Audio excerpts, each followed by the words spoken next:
It's nicer when you see it up close to when you see it on motorway, yeah. I just think when everything's on it, like, quite snazzy. I just still prefer his FH3.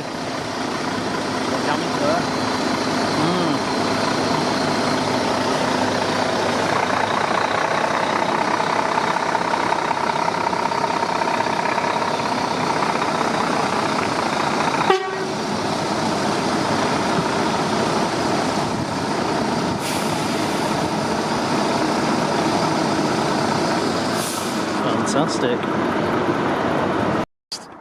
Which is now standard across all Swedish built cars.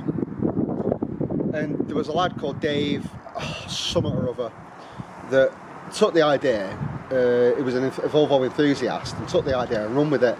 And that's where the Ferrari badges come from, with the moose in, if you've seen them on Volvos and Saabs. Oh no. But that's the idea of a moose. But I've always loved the moose, the prancing moose. Yeah. So he came up with the prancing moose. When you see its face now, yeah. And I've always liked the story behind it, so it's sort of followed me into the trucks, to be honest. Yeah. Wow. Like, so it's really cleverly used space.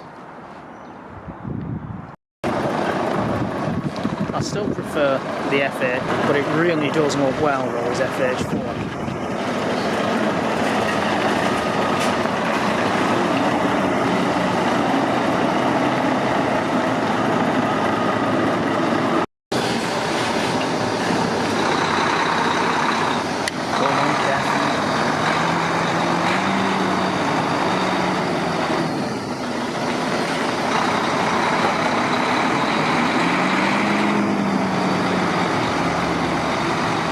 Bad shot, that, is it?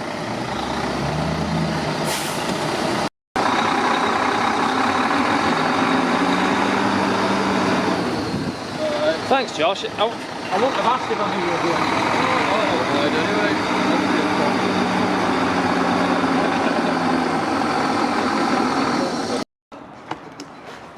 Have you got milk? No, I've got a lot of McDonald's snacks. What?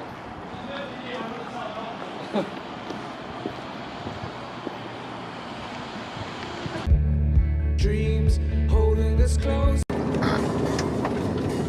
It's quite a proud day for me, this, really. Like running two out for a bit of a run.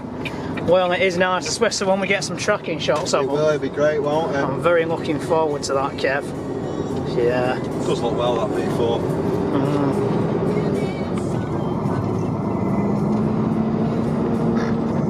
Especially when we get them in convoy tracking anyway. Very looking forward to that, yeah.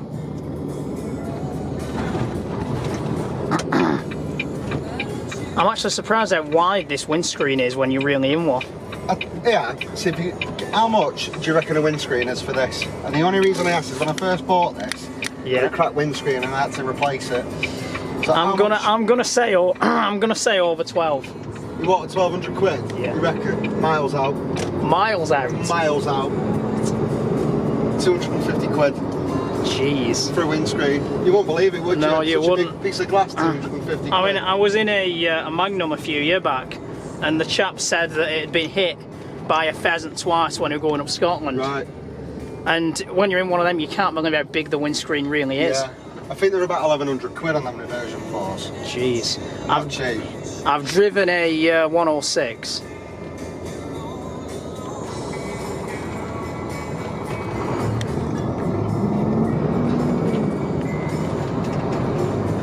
Which weren't a bad drive. Yeah.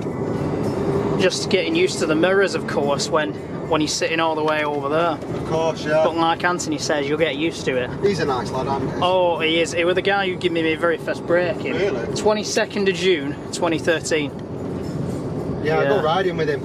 There's a lad called Rick Windsor that works for Haulage, who used to work for Bennett, so he knows Rick very, very well. Ah. So, sort of a long story short, Rick is my really good mate Mike's brother.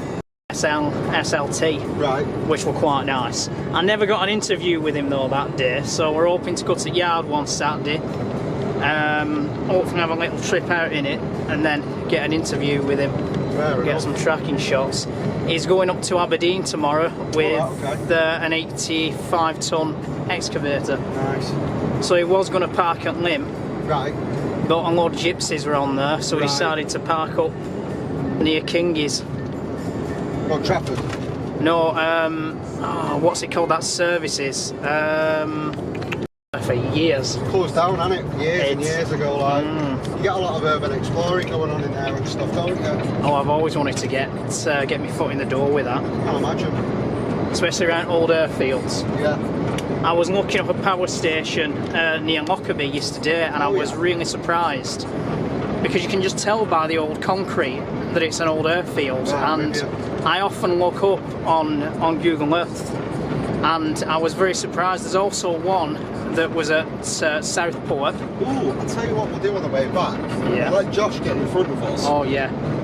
And then, yeah, I'll give him a ring. I imagine he might not pick up because he's driving.